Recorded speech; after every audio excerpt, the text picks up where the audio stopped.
Championship.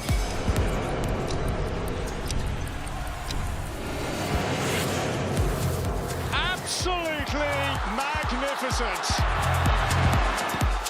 What a strike that is.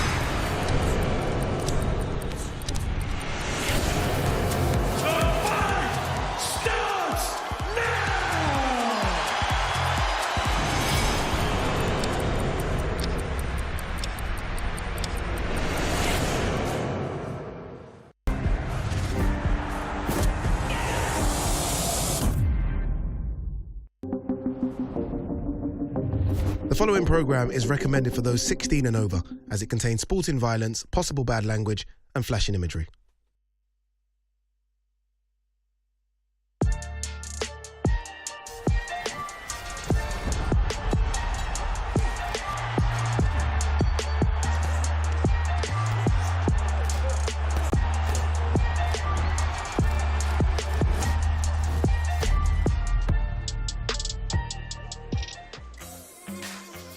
The X Series is back, and we're in Newcastle for another round of crossover boxing. Welcome to Before the Bell.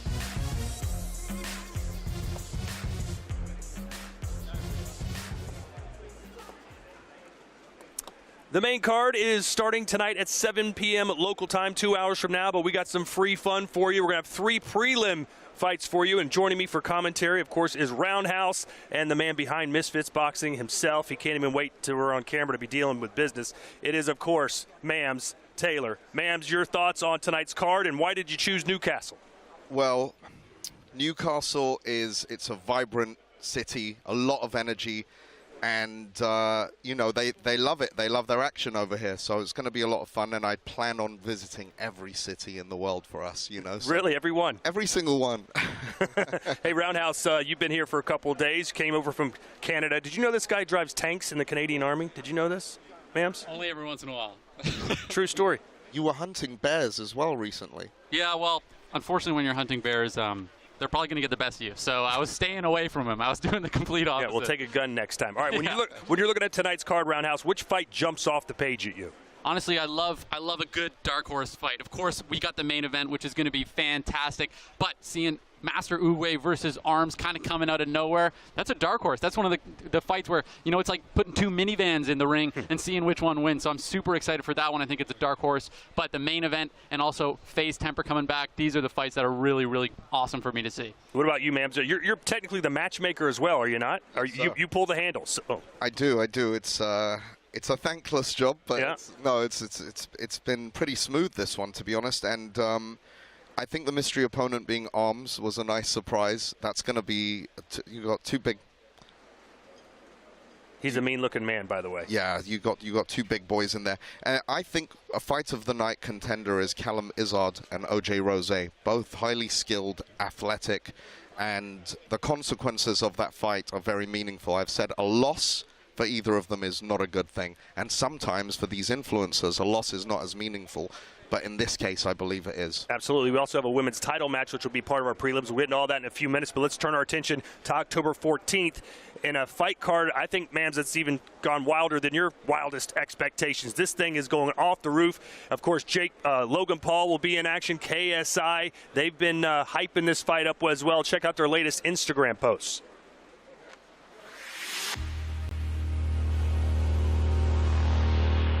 It's got long ass arms, bro. His arms are so long. That's bro, I've been tweeting about it. Just constantly talking about his long arms. Yeah, and they definitely added an extra little bit of shadow to try and get his abs to pop out a bit more. What is this? What is this thirst trap that I'm seeing? This is disgraceful. What is this? This is embarrassing. Training camp going well with a key. Get out. What? This is the most disgusting thing I've ever seen. Oh my God. This guy's a father. God damn it, man. Delete this post instantly, please. KSI versus Tommy Fury. KSI versus Tommy Fury. Notice I'm the A side, and I will always be the A side. I'm the G, bro. I can't wait. This fight is gonna be electric, man. Electric. Give the people what they want. Picture of him on Impulsive as a guest. Dylan wants my attention so badly. He wants to be me so badly. He's photoshopping pictures of my fiance with him because he reeks of jealousy. I even regret putting him in this position to fight me because he's getting so much attention and he doesn't deserve any of it because he's a piece of shit. Logan Paul has declined doing an episode of Impulsive together in fear of a fight. I offered to do the episode with full security in the middle to ensure his safety, but he declined again. Yo, this guy's on some shit. The sad part is that people believe this. I would never allow him on Impulsive. He doesn't even have my number. Logan Paul pulled out against me when we were completely signed the first time. Let's not forget that. Dylan is the king of ducking. He's the king of pulling out. And to be honest, I wish his dad would have done the same. He's just gonna let me violate this guy, bro. At least get him in here so he can defend himself. The war of words continues, and the big question, you know better than anybody. Logan seems to think that Dylan Dennis is not going to show up October 14th. What do you think? I think he's got too much to lose not to show up. This time, if he doesn't, then I don't think anyone will take him on to fight again. He'll have to go fight on Kingpin. Is that still in existence? I don't know. Okay. I don't know. But to be honest with you, I think I think he turns up. I've spoken to his management. He's training hard. He's got a full camp. He's got a team. And right now, he's the anti-hero. He's the most popular version of himself that he's ever been. So if he doesn't turn up, he loses all of what he's worked for. Right. But he has managed to get under Logan Paul's skin for sure. But let's talk about the other fight, KSI versus Tommy Fury. A lot of people think Tommy Fury's just going to outbox him and it's going to be a simple fight. But me and a lot of other people think, man, KSI, we've seen him in there. He is a dog, and he has a real shot at knocking this guy out. What do you think? Yeah, and that's half the problem is people see it and they think, oh, well, Tommy Fury should be able to outbox him. But all of us know that boxing isn't just about the sport and the skill behind boxing. A lot of it has to do with who are you, right? Are you that dog? Do you bring the fight constantly? Do you rise into the fight? KSI does all of those things. I mean, Mams, I will say that obviously it's going to be a bit nerve-wracking, especially for you, but I see it, right? I don't see the betting odds, but I see the fight. The betting odds were 6-1 on Tommy, so it's an easy payday for anyone who bets on KSI. I'm going to be completely partial. That's my guy, and I do believe in him as much as he believes in him. And the confidence is supreme. He doesn't have any room for doubt. And I think that's what will get him to the W. But Riley, please feel free to have any opinion on this whatsoever, just so you know. Just remember, you probably want to work here again.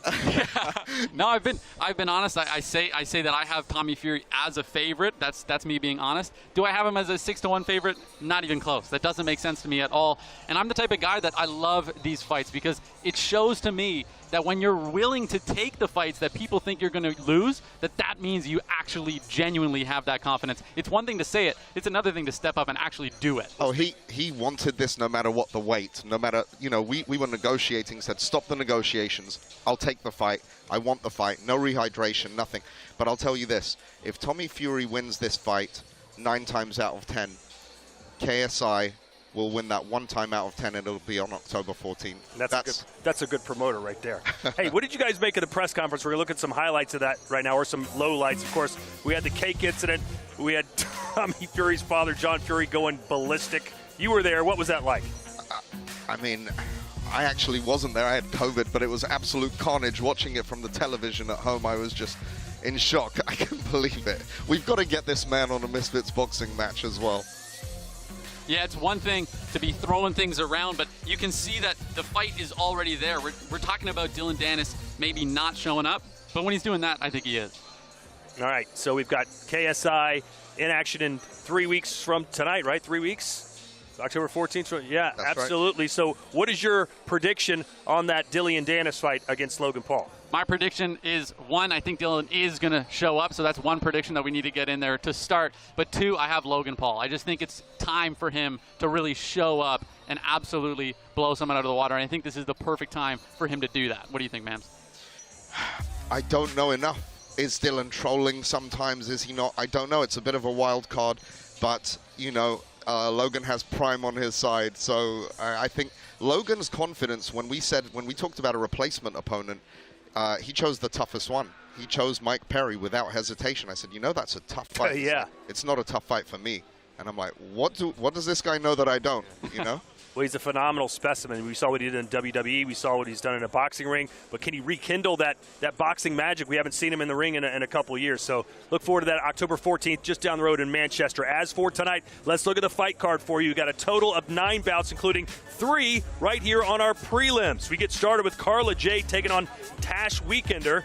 Then there's a lightweight dust-up between Puli Arif and Small Spartan J. And before the prelims conclude, we've got a title tussle. AJ Bunker faces Little Belzy for the Misfits Super Bantamweight title.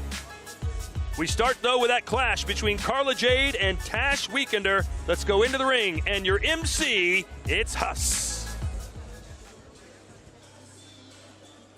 Ladies and gentlemen, welcome to the Virtue Motors Arena, Newcastle, England, United Kingdom, for a night of boxing entertainment. X Series 009, brought to you by Misfits Boxing and DAZN, and their proud sponsors, Prime Hydration, Stake.com, and Kick. Tonight's action is sanctioned by the Professional Boxing Association. Supervisor in charge, Mickey Van. And now, ladies and gentlemen, time for our first bout of the evening. Scheduled 3 2-minute rounds in the women's featherweight division. And now, making her way to the ring, Tash Weekender. Tash Weekender, 24 years old, fighting out of the UK. She gained fame, Riley, by being on the UK reality TV show Ibiza Weekender. And I think you were also on that show, weren't you, Mams? I can't remember. So I don't think this is, I think this is her second fight, I believe. So she's been in here before. She's game. She shows up to fight. So it's a really exciting matchup here against someone who hasn't fought before yet in Carla Jade. That's right. And Carla Jade, she's got an unbelievable confidence for someone who hasn't fought. On the phone, when we made this fight, I said, look, Tash has fought once before, and she said, I don't care, I'm taking this fight. I said, you sure you don't want someone with the same experience level as you? She said, no, I want her. So yeah, that's awesome to see. Sometimes when they have that game ambition to get in there, and they want someone that has a bit more experience because they think, hey, I'm already at that level. So we'll see if that's something tonight. absolutely. And now, ladies and gentlemen, please welcome her opponent to the ring, Carla Jade. Carla Jade has been around a boxing ring for a long time, Roundhouse, but tonight's a little different. Yeah, I mean, if you walk around a ring enough, eventually you're going to want to get into it. And it's awesome to see that she was part of the sport beforehand, you know, from a different perspective. And now she said, I'm going to get in there and prove that I can do this myself. It's super exciting to see. Yeah, she's a ring card girl. In fact, she owns a company, Finesse Ring Girls. But Mams, why did you think she would be good as a Misfits fighter? Well, she's trained with some coaches that I know that have some confidence in her, and to be honest, her persistence in the DMs, the Mems Taylor famous DMs for fighters, she was extremely persistent and kept asking, can I be on 005? Can I be on 006? Here we are, 009.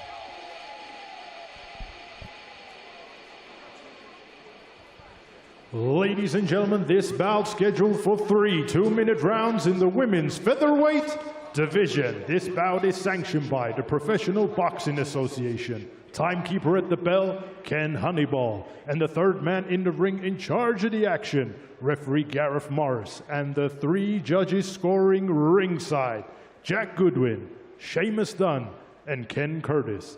And now, ladies and gentlemen, introducing to you first, fighting out of the blue corner. She's wearing the white trunks, her official weight of 123.8 pounds. And tonight, she is making her Misfits debut, hailing from Manchester, England, United Kingdom, Tasha Kieran, a.k.a.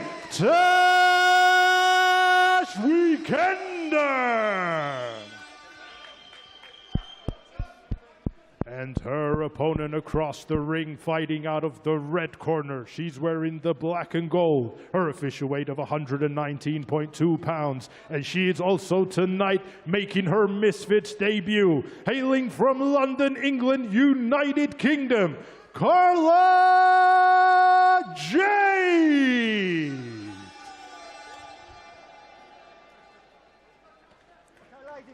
I'm always curious the first few gloves. seconds. Ladies. That nervous energy. 3 how rounds. it's When I gonna say break, translate. stop throwing punches, step back, protect yourself at all times. This may be their first time really in a real fight on worldwide television. It certainly feels different.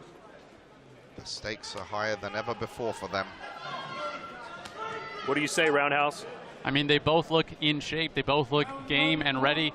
Honestly, usually you can see nerves. I don't see too many nerves right now. Carla Jade in the black, Tash Weekender in the white. Right away, we see some good ring positioning. Tash Weekender takes the center of the ring. You know, she's kind of dominating the ring generalship, as we would call it, but they're still feeling each other out, still kind of at range, trying to figure out how to work their way in. It's interesting in these X-Series fights, sometimes you don't know how their first punch is even going to look. Is it going to be more of a slap? Is it going to be a straight right hand? I was saying I didn't see nerves. I think we're starting to see them a little bit now. You know, that initial energy kind of wore off a little bit. You see a bit of nerves now. Yeah, you got to get hit in the face once or twice. That'll wake you up. Or put you to sleep.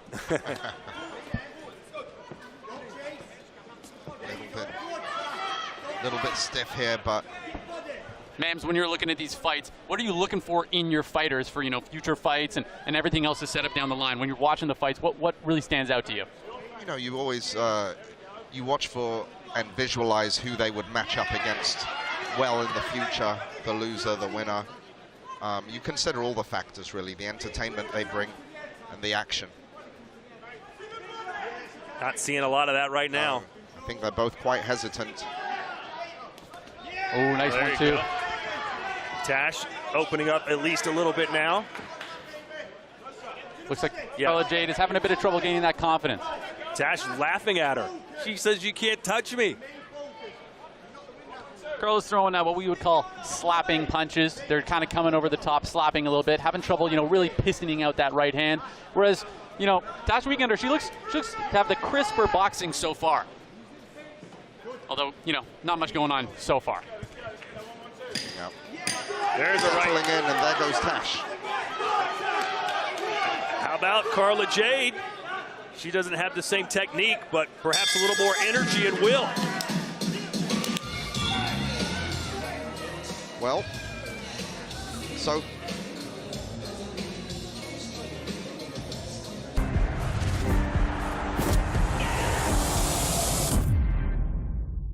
Time to make our entrance. Enjoy the show. Terrorists have taken possession of nuclear missiles. Rally up.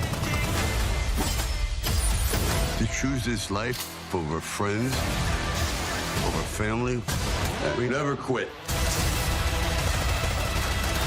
Hold on. You almost killed me. You're welcome. Expendables in cinemas September 22nd.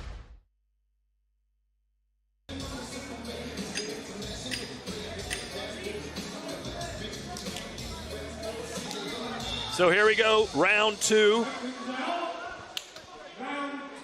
Expect this building here in Newcastle to be packed later tonight. This is our very opening prelim. Main fights start in about an hour and a half. Right now it's Carla Jade in the black taking on Tash Weekender in a more of a feel-out round one for sure. Yeah, and often once they get the initial nerves out in that first round, you start to see the fight pick up as it goes. You know, we don't see any sweat on these guys yet. This isn't a cardio issue. This is just about feeling the round and kind of building that confidence up issue. yes, the problem with that is it's 3 2-minute rounds. They've got to make the most of it, and it's, you know, this is an opportunity where they want us to want them back again. Exactly, especially when you're the opening fight. And honestly, like you said, with 3 2-minute rounds, you kind of expect it to be a sprint the whole time. There's not really any time to game plan. There's not really any rope-a-dope, hoping your opponent's going to gas. It just has to be a sprint, and we're not seeing that yet. Well, I will say Carla Jade is good with movement. She hasn't stopped moving backwards, but there's a straight right hand from Tash. Here we go. They're getting into it now. That's what we want. It was starting to be a female version of Ginty versus Halal Ham. You'll see both of those fighters in action later tonight on our main card. Ginty's got a big opportunity. Carla Jade was trying to dive in while the ref was separating them there. She was game. Yeah, right there, Todd. Decent footwork from her. But, you know, when you're using your footwork like that, you got to make something of it. You can't just kind of footwork away. You have to then work back into the fight. Why are you using that footwork? Why are you trying to make that angle? Yeah, you can see Carla Jade starting to get a little more confident. Big right hand. Those big wide punches aren't going to score. Oh, there's some hammer fists. Yeah, Tash has to close the distance, get in on the inside. That'll do it for our second 2-minute round.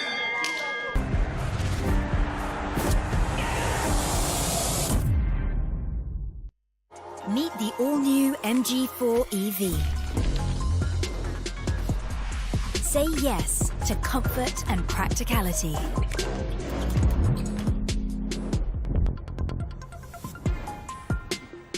Say yes to range.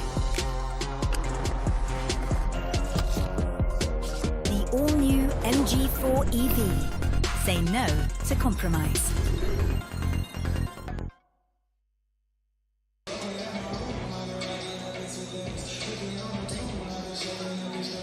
We'll see how eager each of these fighters are in this third round, because it may come down to the final round. And Riley, who do you have winning this right now? For me, I was going to say, this is one of those fights where I don't want to be the judge. Down. I'd have Tash Weekender up, honestly, both rounds, but I don't have him huge on both rounds. Well, there haven't been enough punches to have a huge lead, really. And Mams, what about you? Who do you have? I'd say the same, really. Well, Carla Jade was more active in that second round, so if there was going to be a round you might give her, it would be round 2. So you think it's one apiece, the decider? The decider. Yeah, that little jab can score. When your opponent's throwing wide punches, you know this, Roundhouse, you get that jab right to the face. It scores like that every time. Straight punches beat looping punches every single time. And it's nice to see Carla Jade kind of getting there you that off now. And she's got the reach advantage. Use it. I love all it. It took. She just had to press the gas, start throwing punches, get herself into it. She's doing that now. She looks much better. And look at this, Tash running for her life. She's like, let's fight. And this is great. I mean, if she can score a knockdown, get that 10-8, right? Swing the tables back in her direction. Yep, she's definitely in the lead in this round. Yep. Tash. Carla wishes this was a 5-rounder. Yeah. And like we were saying, you know, there's certainly no guarantee that it's 2-2 up for Tash Weekender. She really didn't put a stamp on any of those rounds, so it's very important for Carla Jade to get this. But she's coming back now. Has anyone thrown a body punch in this fight? I haven't seen. Oh, there's a right there inside. You know, Jade's just out hustling her right now. It doesn't seem like either of them have enough sting on the end of their punches to really garner that respect as of right now. But a lot of volume coming from Carla Jade for sure. The judges aren't going to like the way that Tash just keeps backing up without any real plan. That's what Carla Jade was doing, at least the first round. Yeah, with these two fighters, it seems like it's really important who has the center of the ring. Whoever has the center of the ring seems to be winning. Neither of them are good at fighting up their back foot. And look at Jade. You talk about putting a stamp on a round. I think Carla Jade did that here in round 3. Oh, she certainly did. Decisively won that round.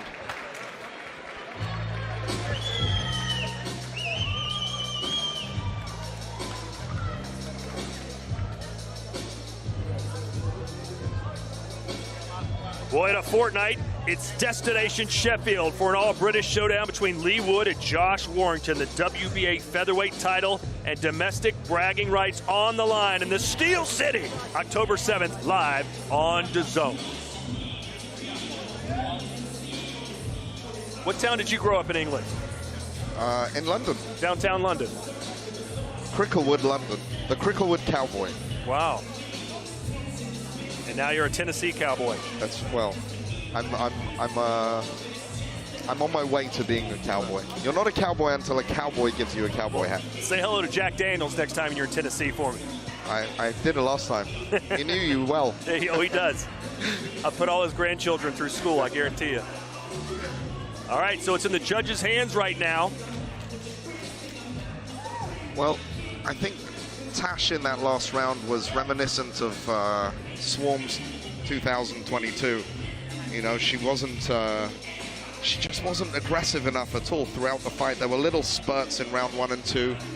I think Carla may have stolen this. I don't know. Yeah, and sometimes it's hard because we kind of judge the fights how they end. But honestly, if Carla Jade had just started a little bit earlier, there wouldn't have been a question. She had it. She absolutely had the skills and the ability to win this fight. And I think that if the decision doesn't go her way, which honestly I hope it does, I think she'll be kicking herself because she 100% had the skills and the ability to win this fight. That's right. Sorry, I was just saying I would have loved 4 rounds. Yeah, if Tash won round 1 and 2 just with a couple of extra punches, it's Carla's going to be kicking herself for that. You're absolutely right. Well, the decision is in. Let's go into the ring and huss.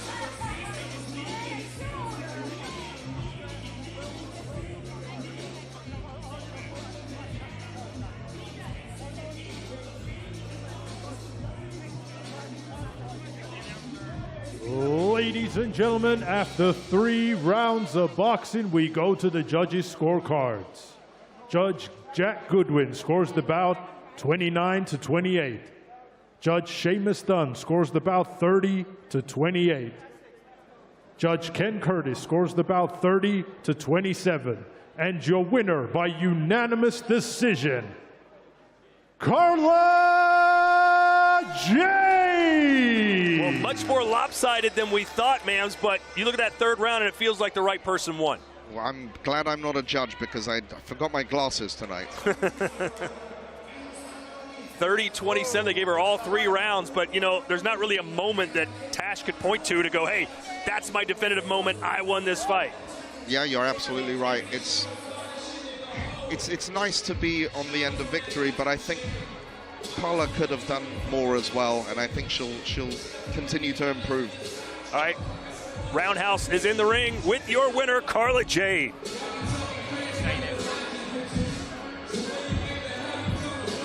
So after that fantastic fight, really close first 2 rounds, but once you started getting in there in the 3rd, it really didn't seem close. How did you feel getting into that 3rd round when you really started getting the gas in there? Yeah, it's always a way, same in sparring. I always need a little round to warm up, but as soon as I get that fire in my belly, that's it.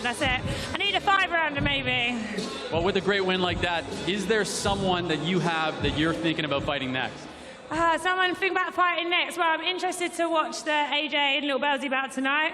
Obviously, they got the belt. I know little Astrid Wet Wipe had it before. She's in my DMs irritating the shit out of me, so I'm glad they stripped that off of her.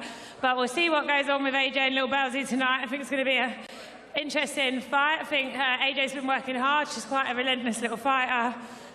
But Belsy's got a lot of skill, so yeah, no, I'm excited. Whoever wants it, really. I'm just happy to be here, so whoever wants it. And so I'm saying that you're happy to be here. Is boxing something you want to keep doing? You want to fight again maybe as soon as possible? Oh, yeah. I love it. Put me on October 14th, I'll be there. I'm ready every day. I love it, so whatever. Awesome. Thank you so much. Congratulations for your win. Can't wait to see you next time. Thank you very much.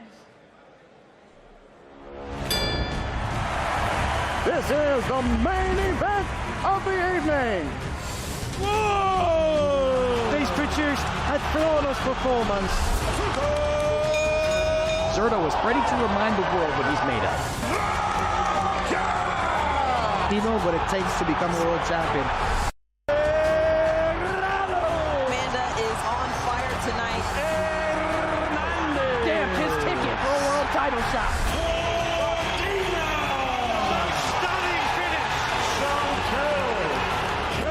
What a performance by Chantel Cameron. Big heavy hands again from Bam. Bam Rodriguez, where are you?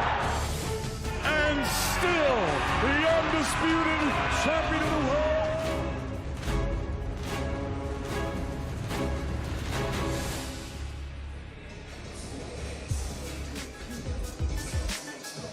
From the hard-hitting action in the ring to hard-hitting action on the football field, the NFL season is now in full swing, and you won't want to miss a moment on DAZN, where every game is live.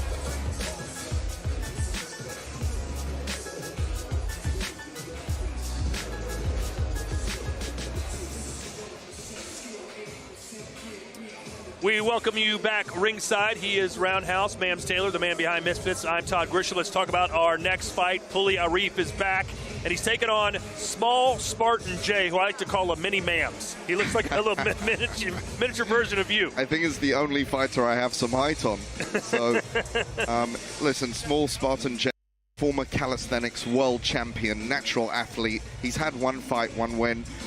Pulli Arif, bit more experience, coming in as a slight favorite, held his own mostly against Dean the Great, and I think it's going to be a great fight, a real banger here.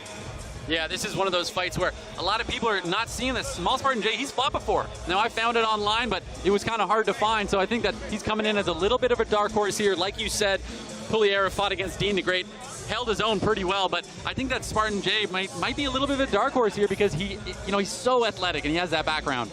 All right, let's find out as we go into the ring. Here's Huss. Ladies and gentlemen, now it's time for our next bout of the evening, scheduled for 3-minute rounds in the lightweight division.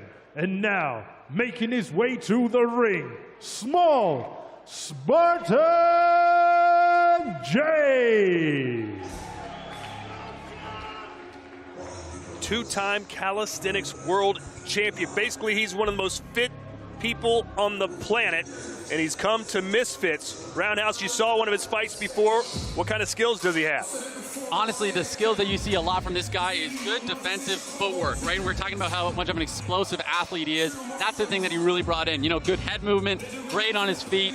I didn't see great punching from him, so I'm curious to see, is that the skill he's developed? Because he already had the footwork, he already had the head movement down, but does he have that punching down now? And he's got core strength, obviously, like no one else. I mean, he told me earlier he's got this one punch that he's going to be calling the Napoleon's Complex. Oh, that's a WWE sounding move. I love it. Yes. Napoleon's Complex. It's a right overhand. And now, ladies and gentlemen, please welcome his opponent to the ring, Pulli the Gold Arif.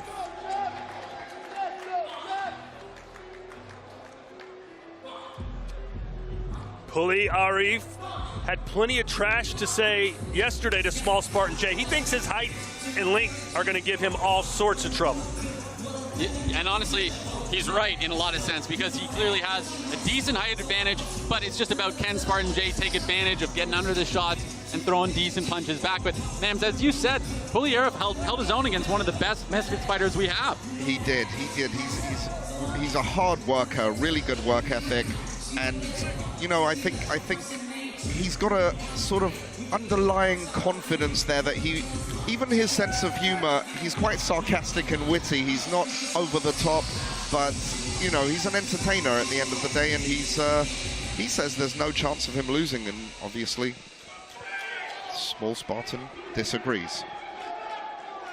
Ladies and gentlemen, this bout scheduled for 4 3-minute rounds in the lightweight division. This bout is sanctioned by the Professional Boxing Association. Timekeeper at the bell, Ken Honeyball. And the third man in the ring in charge of the action, referee Jack Goodwin. And the 3 judges scoring ringside, Seamus Dunn, Ken Curtis, and Gareth Morris. And now, ladies and gentlemen, introducing to you first, fighting out of the blue corner, he's wearing the white, gold, and black. His official weight of 123.1 pounds. And tonight, he is making his Misfits debut. The 2-times calisthenics world champion, content creator, and elite athlete, hailing from Camden Town, London, England, United Kingdom, Small Spartan J.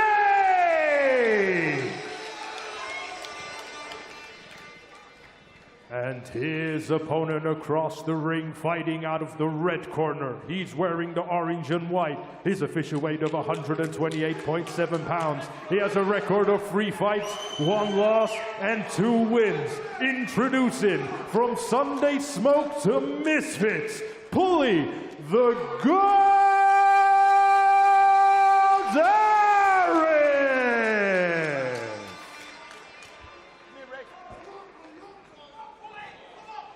listen, guys, remember the instructions I give you in the change rooms. Keep your heads up, keep your shots above the waist, and don't hold. Do you understand? And obey my instructions all the time. Shake both hands.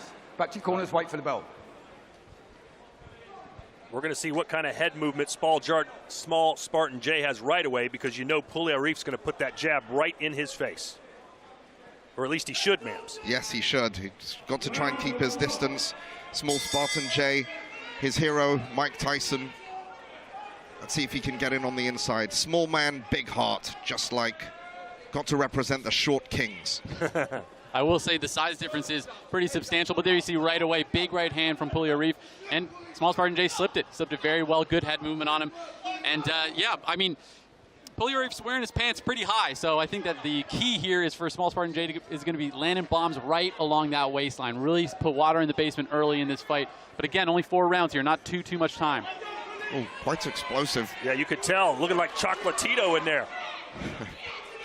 5 inches taller, 4 inches longer is Pugliarif over small Spartan J. And there we go. I don't know if that was necessarily a super low shot. It looked like it.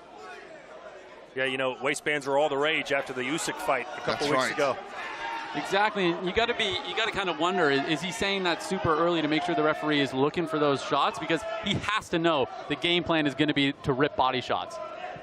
It does look like he pulled it a little high. Jay should pull his pants down a little bit.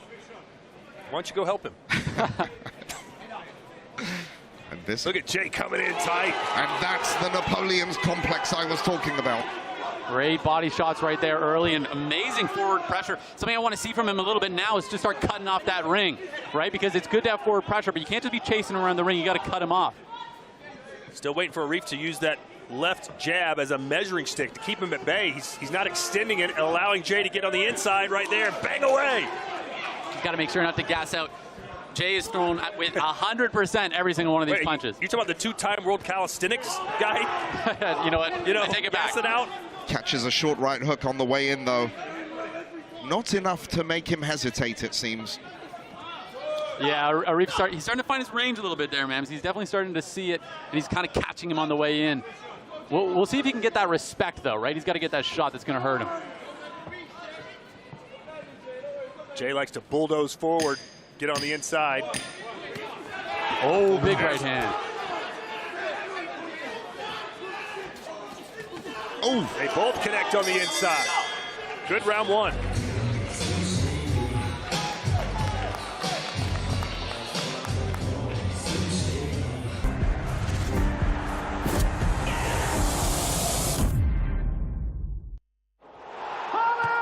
This isn't just sport. Unbelievable. This lot are off key, man. This is religion. This is Newcastle United. Newcastle? Way I, man. But it's pronounced Newcastle.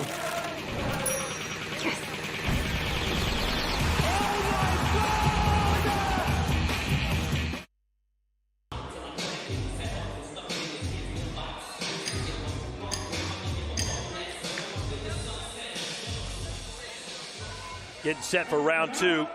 Pugliarif rushing off the stool. See if he has more urgency here. Todd, building up what you were saying earlier there, Jay said absolutely no to water, so I think you're right about the cardio. Wow. I gotta say, this is good matchmaking so far, Mams, though. This is a game back-and-forth fight. Both these guys really want it. Spartan throwing those bombs, though. Yeah, Pulley's trying to throw his shots as well, but he's being smothered a little bit. He's not able to extend those arms on the inside. That's right, and if couldn't hear what he said there. He said, I love them. I think in reference to the body shots. Something that I'd love to see from Jay here, though, is, just because you're the smaller fighter doesn't mean that straight punches aren't still a very, very important thing for you to use, right? And I'd like to see some more jabs from him, right? Some more straight punches. You don't have to just hook. Jay got caught on the inside. Something that's happening here, guys, too, is when Jay comes in, kind of lifts the chin up and opens up to throw those big bombs, and that's where Pulley's starting to land these nice, clean counters in the middle on the way in. There's that jab. Want to extend it, make it pop. Right now. This is one of those fights where body language can have a very, very big impact on the judging, right? Because even though I think that Pulley is landing a lot of really, really good shots that you might not be seeing, whoa, the constant pressure is going to really sway the judges. Yes, exactly. And he has modeled himself on Naseem Hamed as well. So that fancy style, we want to see more of that. I think Spartan J really is going for the knockout, though. I've got to give him that. And Pulley, if you were in his corner, what would you tell him for the next round, Riley? I would tell him to try to take the center of the ring, because in fights like this, when a guy like Jay, you know, he fights well going forward, but figure out, does he fight well going backwards? A lot of these guys, they train constantly one way. They come forward 24/7. So if you can change the tide, sometimes they just can't move backwards. Nice spell here for Pulley Arif. Speaking of Naseem Hamed, that was what he was famous for, is being able to fight off his back foot.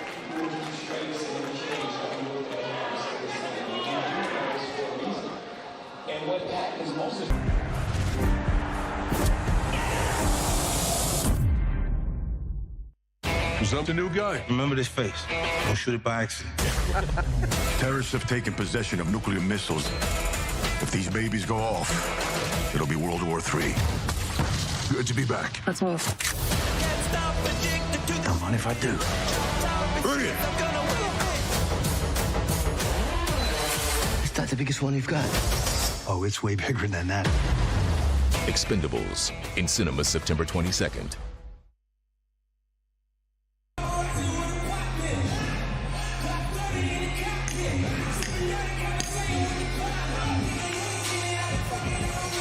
Action down. Round three. So here we go, round 3. As small Spartan J continues to try and get inside so he can work on the body of Pulley Arif, or maybe land one of those overhand rights. Name's heading into the third round. Who you got so far on the cards? I think, you know, it's the aggression from Spartan J is going to, whether he's technically hit Pulley as much or not. Oh, there we go. You know, just shots like that and constantly pushing forward, it's going to work in his favor. I got to agree with you, right? And the other thing is, it seems like he's just landing with power each time, whereas Arif, you know, he's landing for sure, but it doesn't seem like he's really sitting down on his punches as much. Exactly, and the ring generalship, the control, the aggression, these are all factors that the judge consider when scoring. Then it's all factors that I consider when watching fights that I love to see, and I'm loving this fight. This kid is coming to fight. There's no two ways about it. Absolutely right. Oh, good body shot with the left hand there from small Spartan J. Pulley Arif's got to get busier, especially when he's at distance. Like right here, snap that jab, pop him with a jab. He's trying to throw the right hand roundhouse without setting it up. It's hard to land that. Exactly. And he's trying to catch him coming in, so he's missing out on, you know, 50% of the fight. Spartan connected with 2 clean shots there, though. Pulley is he's starting to look like he's getting a little bit tired, guys. I don't know if you see that. Oh, leaping left from Jay. He's starting to have more success, and that's forcing Pulley to now throw more punches than perhaps he wants to. He's got to keep him out. Spartan J, his defense is looking great too. Even when Pulley lands, he's rolling with it well. You know, he's kind of keeping his hands up when he needs to, whereas he's landing some bombs on the other side. I think those body shots are starting to really come to effect too. Well, I was going to tell Mams that if you look at now at Pulley Arif, when they separate, he's shrinking down a little bit to protect that body. He's not standing upright like he was earlier. Oh, yes. Mams, I don't know if you can see too, but his pants are coming higher and higher up as well. Did you see that meme where Usyk's pants were up to his shoulder blades? Usyk met Simon Cowell, was inspired, and it seems the same is happening here for Pulley. And there's a takedown. Yeah, he's got to make sure not to get too aggressive. He's still got to be patient with it. He's still got to focus on his boxing. Focus, let's go. Pulley, you got to win. Pulley, you got to win. If I'm Jay, I just keep the gas pedal pressed down. You can see the deep breaths that Arif's taking right now. Let your hands go. And Jay does not look worse for wear at all. He's just going and going 100 miles an hour throughout. There we go. Yeah, he's certainly making me eat my words. Doesn't look tired at all. There's, you know, maybe 1 bead of sweat on him. Calisthenics have paid off, that's for sure. He puts everything into those power punches. I mean, he comes off the ground when he throws a punch. Look, Todd, when you're small like us, small kings, you have to go for it. You have to put your all into everything. Well, a good round there, no doubt about it, for small Spartan Jay, as the fourth and final round is coming up next.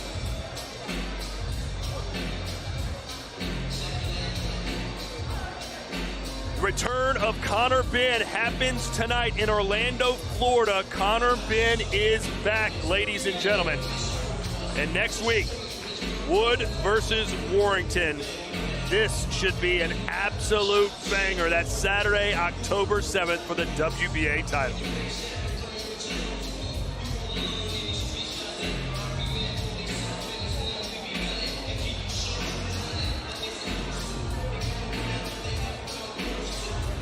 If you were in Pulley's corner right now, what would you be giving him any urgency here? Absolutely. I mean, as we were talking about before, he might be able to give the second round to Pulley or Reef, but for sure, Small Spartan Jay has 1 and 3, and I think he also has 2. So I'm saying you got to get the knockout. Yeah, he's got to go for the knockout. All right. He hasn't come close to a knockout. Yeah, he's really not sitting down on his punches. He's not, you know, he's landed some good punches, some good interrupting punches as Jay moves forward, but Jay doesn't seem to be bothered at all. And there's nothing behind these jabs. He's just touching him with the jab. You got to really stick it to him, make him think twice about trying to get inside. Right now, there's nothing dissuading Jay from jumping in there. Jay's, you know. Oh, there's a shot on the break. Protect yourself at all times. Took the words right out of my mouth, absolutely. I'm surprised Arif didn't hit him again. And I will say, though, we were talking about, that was, his hands were up, he wasn't looking at him, full power punch, and nothing happened. So, does he have the ability to sit him down? Oh my goodness! He just did a left hand from Small Spartan Jay. 5, 6, 7, 8. I think that punch might have just made him mad. Let's see how damaged he is. That big overhand connected for Small Spartan Jay, and Arif crumbled. He did tell us about that Napoleon's complex punch. Is he going to repeat it? Wow, look. He is relentless in there. Now Arif knows it's desperation time. He's got to go punch for punch with the little man.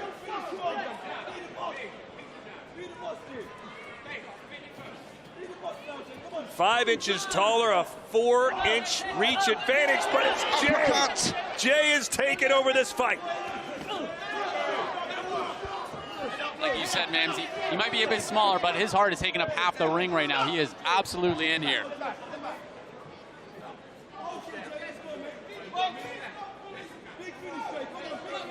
Riley, you're absolutely right, but there's got to be some urgency here from Pulley. He's got to know that he's behind. Oh. Hit him in the neck with that right hand. It just seems like the punches coming back at him, they're just too much. He seems like he's a bit intimidated. He knows if he throws something, something's going to be coming back twice as hard. So I don't know if he has it right now, but... Well, Arif showing us some life.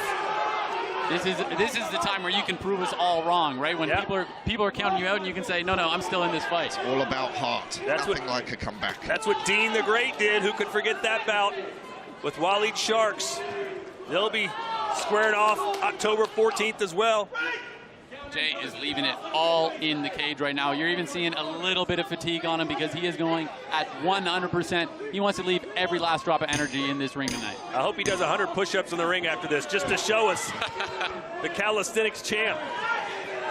He's got to make sure to keep his balance. Hey, give Arif some credit, though. He refused to quit. Absolutely, he did. Great fight from both of these guys.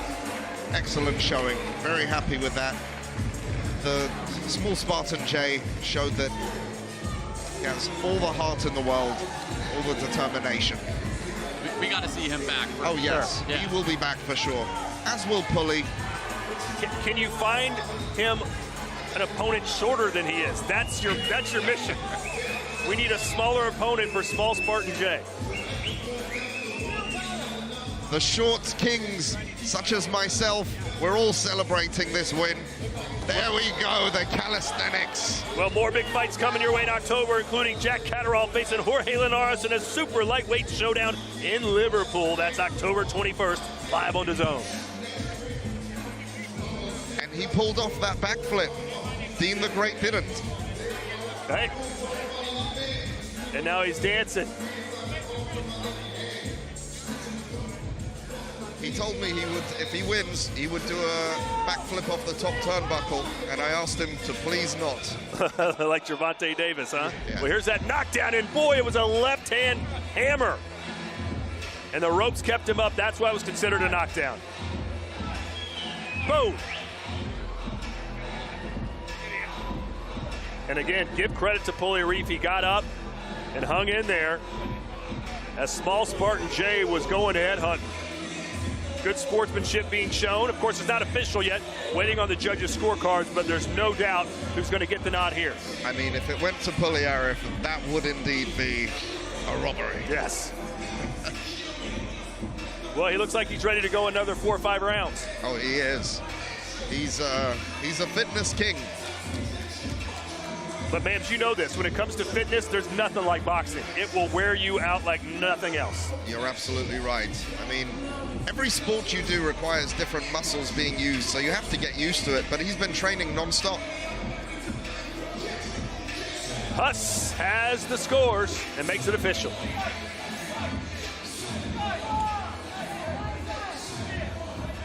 Ladies and gentlemen, after 4 rounds of boxing, we go to the judges' scorecards. Judge Seamus Dunn scores the bout 39-38 to Arif. Judge Ken Curtis scores the bout 40-36 to Jay. Judge Gareth Morris scores the bout 38-37. And your winner by split decision, Small Spartan! That was no split decision, Todd. Wow. I don't understand. We almost had the worst decision in Misfits history. I think I would have fainted. Yeah. Wow. Well, hey, everyone sees the fight a little differently. I can see you giving 1, maybe 2 rounds to Pulley, but Jay certainly won the 3rd handily and then got a 10-8 round in the 4th. I told you, Todd. Oh, there's that backflip. There we go. Does it successfully. And there's the push-ups. Push-ups. Yes, sir. This man. Oh, man. The Short King. Bring him back.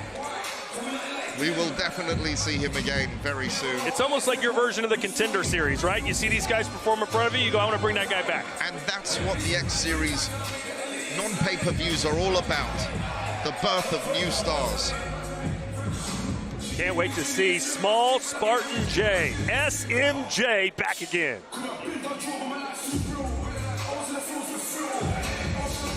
Let's go into the ring, and Riley.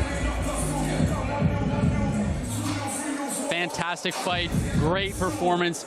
Kind of a strange decision at the end there, a split decision. Did you think that it was you? Why would you say it's a strange decision?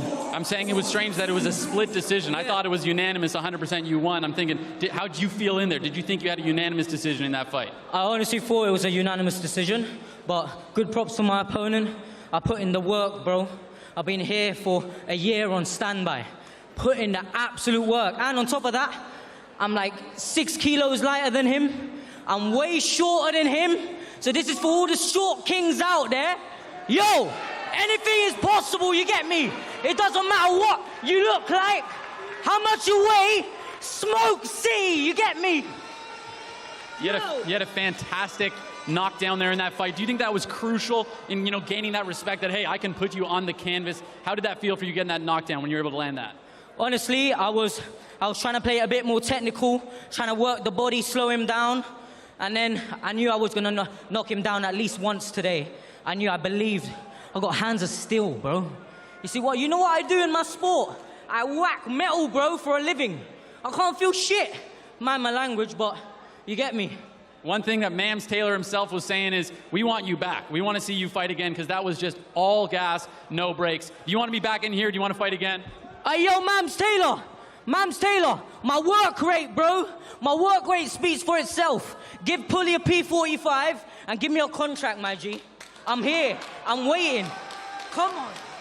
Fantastic work. Thank you so much. Can't wait to see you back. Hey, this is for the short kings. Come on, Mams. Short kings for life. Good work. How many rounds is it? 6 rounds. I wanted 8. Game's the game, innit?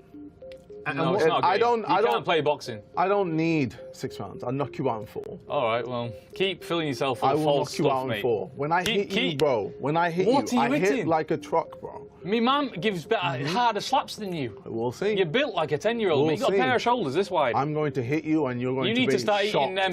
You need to start eating them steaks, mate. Shocked. I can't wait to see your face. So you're telling me you hit harder than the best fighter in the world, Tyson Fury, at 6'9". I hit harder than Jake Paul. No, I'm talking about Tyson, because I've been getting hit off him my whole life. Cool. So what makes you think you can do something to me? Tyson doesn't hit hard like people like Wilder and like that. I mean, how many times did Wilder drop him? Who knocked out Wilder? Tyson knocked him out. Tyson knocked him out. This is what it proves about boxing, guys. They don't know boxing.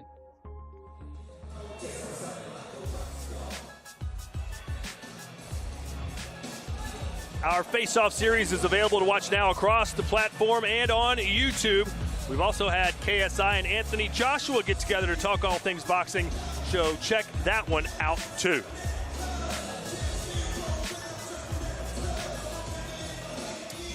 And as we wait for Mams to put his headset back on after all the adulation you just got from the Short Kings, I know you have a big announcement you'd like to make. I'm going to be his tag team partner. We're called the Short Kings. And here we go. Let's do it. All right, we have an announcement. We have the Women's Lightweight Championship on the line, where Alexia, the person who stole Astrid's title, will be fighting her on the Prime card, October 14th. Astrid Wet versus Alexia for the lightweight title. Done deal. Done deal, signed, sealed, and delivered. Roundhouse, your reaction to that matchup? Man, every time I'm like, this card is crazy. I don't know how they've done it. Sam Taylor comes to me and he says, hey, I've decided to make it even crazier. If you're not buying that pay-per-view, you're simply wrong.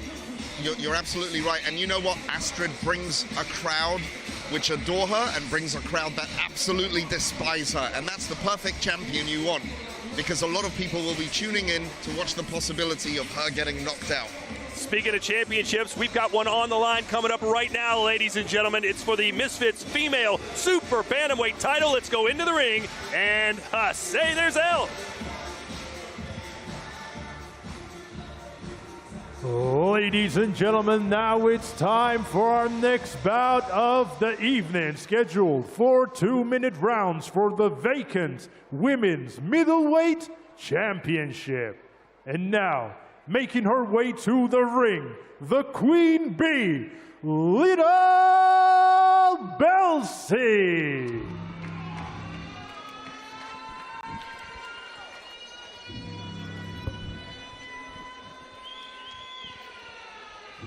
Oh, the Queen Bee. I have that chair in a different color. True story. Really? I do. Little Belsie, best known as Arabella Del Busso, from Melbourne, Australia. And Roundhouse, the last time we saw her in action here on Misfits, I was impressed with her boxing ability.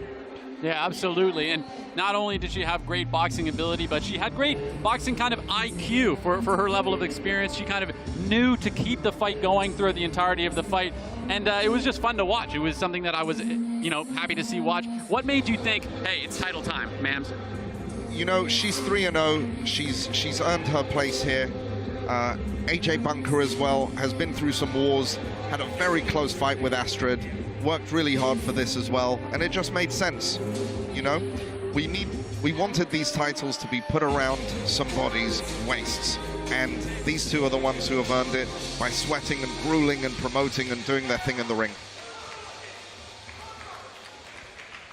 And now, ladies and gentlemen, please welcome her opponent to the ring, AJ Bunker.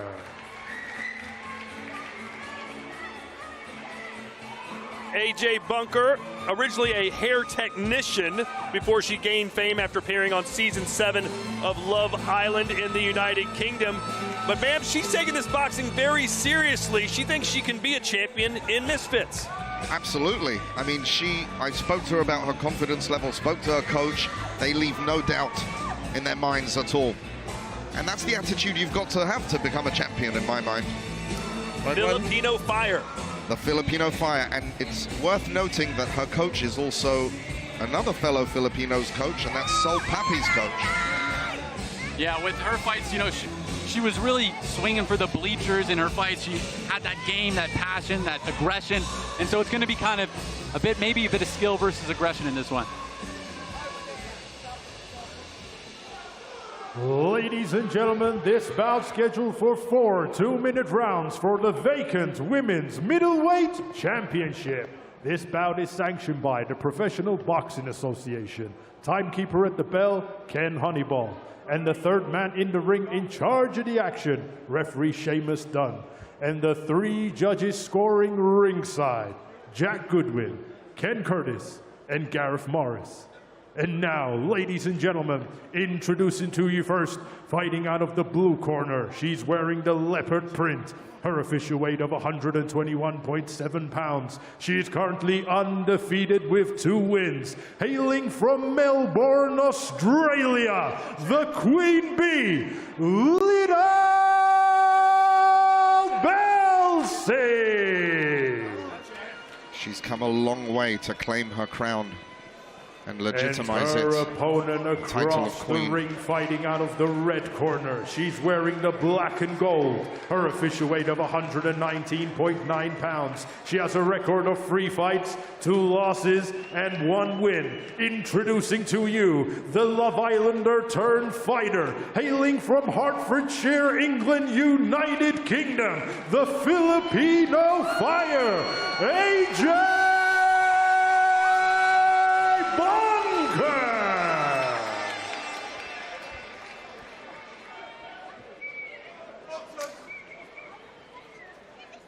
Here we go. Okay, ladies, we've had our instructions in the changing rooms. You know exactly what I expect. Protect yourselves at all times. Obey my instructions at all times. Wishing you both the very, very best of luck. Touch gloves. I think AJ Bunker would prefer this to turn into a brawl, whereas Little Belzy wants to keep this a technical boxing match. Absolutely. We've seen her on the pads, and she's one of the more impressive ladies on the pads on the Misfits roster, Little Belzy. I will say, looking at her, she's dialed in. She looks calm, cool, collected, whereas AJ looks a little ready to explode. AJ looks like she wants to party. Good jab right away from Little Belzy. Ooh, nice 1-2. Yeah, you're absolutely right, ma'am. Good straight punches right off the top. Well, yeah, these two are not afraid to let their hands go. We've seen that. You know, this is the style that Pulley should have been doing in his fight, getting that jab out there like Little Belzy's trying to do. We got 4 rounds here as well, 2-minute rounds, the 4 full rounds. So, you know, energy might be. Ran right. I think that stunned Belzy. Oh my goodness! She's trying to laugh it off, but it's no smiling matter. Sometimes that's all you need. You just got to bring the heat. Got her right on the ear. That can get your equilibrium off. That's what we saw. There it is again. That's something Anthony Joshua talked about in his fight. He said lost the equilibrium and he could never get it back for the rest of the fight. So early in the fight, you know, first minute of the fight, that happening can have a very long-lasting effect. Good point. She caught her again. And Belzy's got to do something. Goodness. She's just putting her arms out in front. Unbelievable. I did not see this coming. She's really got to get back to using an actual boxing guard, not just kind of grabbing out and trying to grab her. She's got to get her respect, too. You know, you'd like to see a check left hook or something to just kind of wake AJ up right now because she's coming forward. Belzy looking like a deer in headlights here. Yeah, and she just ate a left hand there. That's what I'm saying. I would not be surprised if that punch is still having effects on her right now. You're absolutely right. It looks like it slowed her down. She's very hesitant to throw.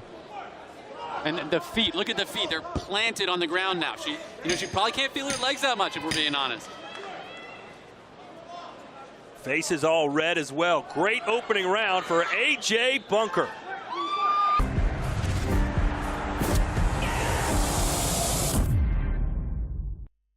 Meet the all-new MG4 EV. Say yes to comfort and practicality.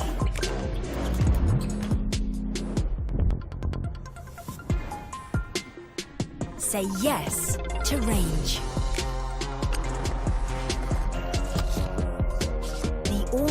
MG4 EV. Say no to compromise.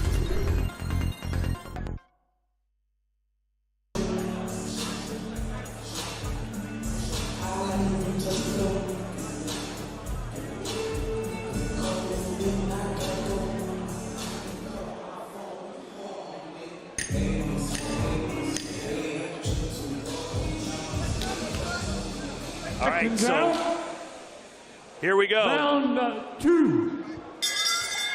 Did Lil Belzy have enough time to shake the cobwebs out? Her legs don't look as stable, but let's see. Her corner was definitely tell her, get in there and get her respect early, because they need to be able to push her back. AJ coming forward isn't stopping. We've seen that. She is a freight train right now. Absolutely. Little bulldog attitude here. Belzy's got a bad habit of just putting her hands on her opponent's shoulders and not throwing punches. It's a night of the short person. Oh, got caught maybe with a forearm there. Accidental, obviously. Todd, building off what you said too, you know, you can put your hands out, but you gotta be blocking the arm, right? You gotta put the hand on the bicep to control that hand, not on their shoulder, because she's punching right over that. AJ is relentless. She changed camps for this fight. Salt Puppy's coach. She looks in shape too, eh, Mams? Like she's not sweating at all yet. No, and she's so relaxed. I'm very impressed by her. And Belzy is no slouch. Well, Belzy's big narrative this week towards AJ is like, you don't train as hard as me, you don't want it as bad as me, but that's not been the case so far. And one of the things we noticed is Belzy was training very hard this week, which is quite unusual for a boxer on fight week. Maybe she has overtrained. Yeah, and either way, whoever comes out the winner of this is a great champion to have. We love to see champs that come in and scrap. Fighting champions. Absolutely. But little Belzy, she looks timid in there, right? She doesn't look like she is trying to take her head off. Yes. Got to get back to that. Well, I think she's still, like you said, still a little woozy after round 1. Look at, she just doesn't want to engage. Look. In tight is where there's no contest. AJ Bunker knows how to make this dirty, and it seems like little Belzy doesn't.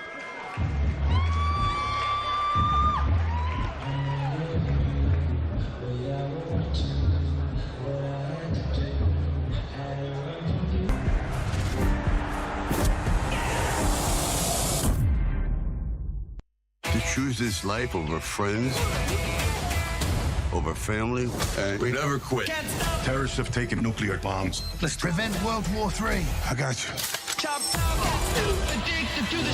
That's what I'm talking about. Let's fly, baby! Time to get loud. You're welcome. Don't mention it. They say romance is dead. Expendables in cinemas September 22nd.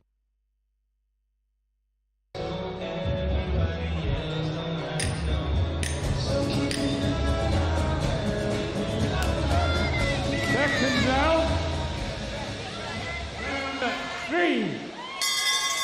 Well, Roundhouse, what would your advice be to Lil Belzy right now? Well, it seems to me that she's only good with clean, crisp boxing. And what you need for clean, crisp boxing is space. And the only way to get space against someone who just won't stop coming forward is to push them and put them on the back foot. So you got to land something with some pop and get a bit of respect. That's what she has to do so she can get the center of the ring. Because, you know, it seems like Mams was saying, she's crisp. She can punch, but she can't punch when the fight is gritty, when it's dirty and in tight like this. Right here, this range is what she needs. Yes, and Coach Solomon has a game plan. That's one thing he comes with, and he studied Belzy and let AJ know exactly what the game plan should be, and so far it's working. The Filipino fire seems to be shining brighter and brighter. And you know, this is something we love to see in the sport of boxing, because it reminds you that sometimes just being really clean and crisp on the mitts isn't all it takes to be able to win a fight. Well, I will say this, Lil Belzy's doing much better this round. It still doesn't look great because she's constantly backing up and looks so timid, but in these exchanges, at least in this round, she's holding her own. You're right, Todd. She has adapted a little bit, but she's not being aggressive enough to... pushed back there. A big right hand there from Belzy, but AJ ate it. AJ looking like she's kind of standing in the fire for a little bit too long, right? She's the shorter fighter. She can't just be at range with Little Belzy. She needs to either be all the way in or all the way out. She was also trying to take her head off for the past couple rounds, so that might have put a bit of strain on the cardio system.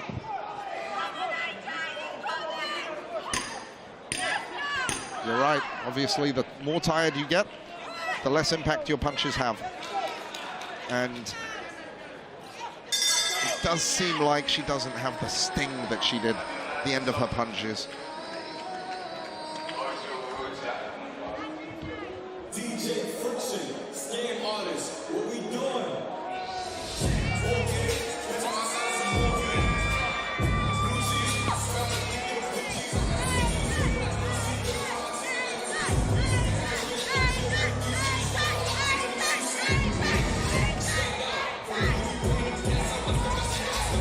Conor Ben returns tonight against Rodolfo Orozco in Orlando, Florida. You can see it today live on DAZN. And remember, NFL all season long, every game live with the NFL Game Pass, which is now available. And it's interesting, Little Belzy in the corner keeps telling her trainer, I can't hear, and is touching her left ear. Remember earlier when AJ caught her with that shot, it may have busted her eardrum for all we know. Riley called it early. I think this is a make or break right now for Little Belzy. I have it 3-0 on it for AJ Bunker. Last round, definitely a much closer round. Oh, pushing her back. She's got to go for it, and she knows it. It's the only way she wins the fight is by stoppage and knockout. Agreed. I have it 3-0. But she's still looking crisp right now. Oh, nice right hand from Little Belzy, but it doesn't slow AJ down. And she scores with a right hand.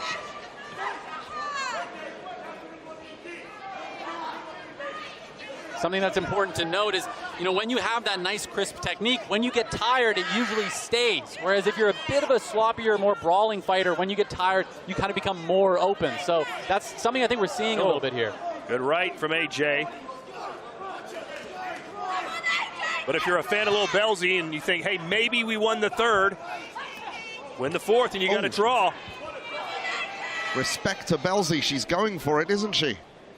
Absolutely. And, you know, if she is hurt, if she has been, you know, blown an eardrum or something, absolute credit to her because she's stuck in this fight the whole time. Hasn't once looked for a way out. No, she hasn't. Relentless. She looks almost in pain right now. Just a really disgruntled look on her face. She's still in the fight. 29 seconds to go. Got to bear down.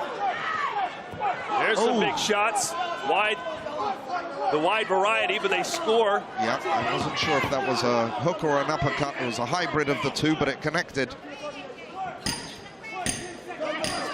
10 seconds.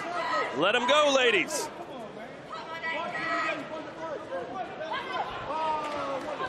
Oh, and a right hand at the bell for Bunker. Did she do enough in the earlier rounds to clinch it? We shall see.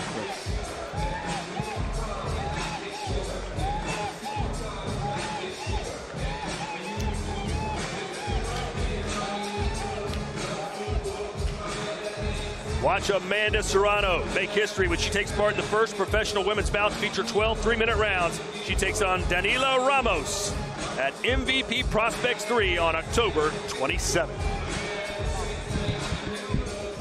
So Mams Taylor is leaving us to put the title around the waist of the winner. How do you feel about it right now? I think that, honestly, we couldn't have a better winner. Obviously, it's not official yet, but I think we're feeling AJ Bunker won that one. What do you think, Todd? I think 3-1 she won it, but 2-2 is certainly within the realm of possibility. But then again, so is 4-0. I just don't think Belzy won. She might have gotten a draw. Yeah, it's one of those things where it's any of the rounds that Little Belzy won, AJ could have won, but some of the rounds that, you know, AJ won were 100% her round. The first two. Yeah, undoubtedly.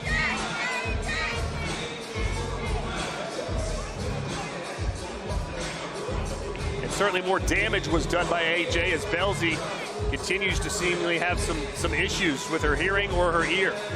Yeah, man, Lil Belzy landed some bombs, especially later in that fight. AJ Bunker just walked right through him.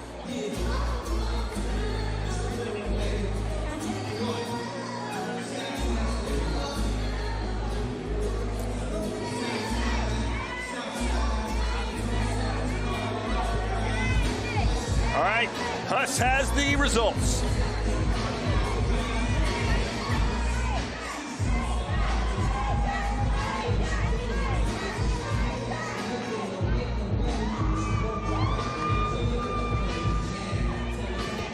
Ladies and gentlemen, after 4 rounds of boxing, we go to the judges' scorecards.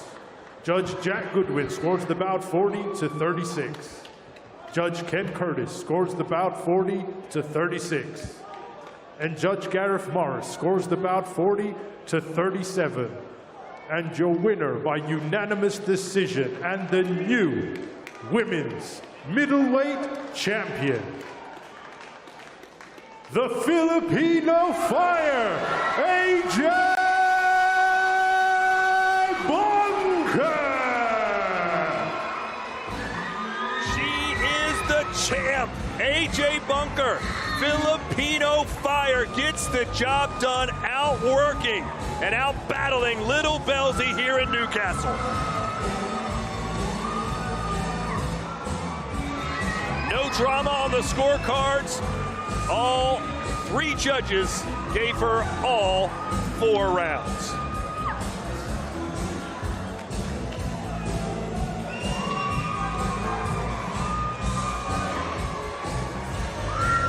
Let's hear from the new champ. She's with Roundhouse. Fantastic fight, great performance.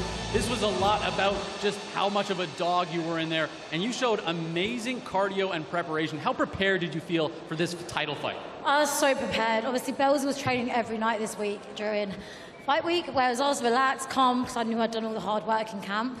So I was so prepared and I was so ready to be back in this ring. I'm so glad to be here. Thank you, Misfits, for having me back.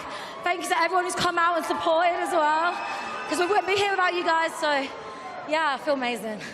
And you know, you had a great game plan in this fight. It really looked like you had figured out a way to figure out your opponent. Was that the case? Did you guys have a good game plan, and how did you feel executing that game plan? Yeah, we just thought, put the pressure on her. It's going to be too much for her to handle, and yeah, pick those shots. So I think we executed that. I mean, there's things to still work on, but I'm just glad I've come back even better, and I'm going to keep growing and keep learning, and it's all part of the journey. Now, there's someone here that you guys have been talking about maybe getting this going on. How do you guys feel coming up, potentially fighting next? Oh, congratulations. I, hand on heart, didn't think that you would win that fight, no offense. So you are now the champion at 125. I know. Well, let's do the rematch next time. Mams Taylor said that I can have the winner. So if you don't want to defend it, you don't get an option. You're the champ. How do you feel about this? You don't get a choice. Why should you have the choice if you're a champion or you're scared? Ooh, it's El Brook. You don't get a chance. Well, we got to let the champ talk. What do you say? I've got this title, so I'm going to go back to my team. We're going to discuss what's next. And you get about 2 views. Why should you have easy fights? You're literally not a... I want an Astrid rematch, so that's not an easy fight. I do want an Astrid rematch. That's part of the redemption arc. I want to get both belts, and then I'll take on anyone else after that. Absolutely. All right. Fantastic. But what do you think about that? But why do you get an easy roadmap? You need to have a Roids test before I get in anything. Right, wait, who's got a cup? I'll piss in it right now. I'll piss in a cup right now. You think I'm on Roids? You think I'm on Roids? You're just weak. I went to your Kingpin fight and supported you, and you treat me like this. You're a fucking fake bitch. So you are the champion now. Shane said about me is fucking horrible. You're a horrible fake person. This is the game. I promise both of you guys we'll get you going on eventually. But as the this is why they put me on your fight. I get all the limelight, bitch. You are the champ. How do you feel next? What do you want next? What's going forward as the champion? As I've always said, I want an Astrid rematch. I think it's only right. I want to be double champ. Then I'll take on little shitheads like this afterwards. Awesome. Thank you both. Thanks for the energy. Fantastic fight. I can't wait to see you back in the ring. Thank you so much. The biggest crossover boxing event in history. Live on the DAZN pay-per-view, October 14th.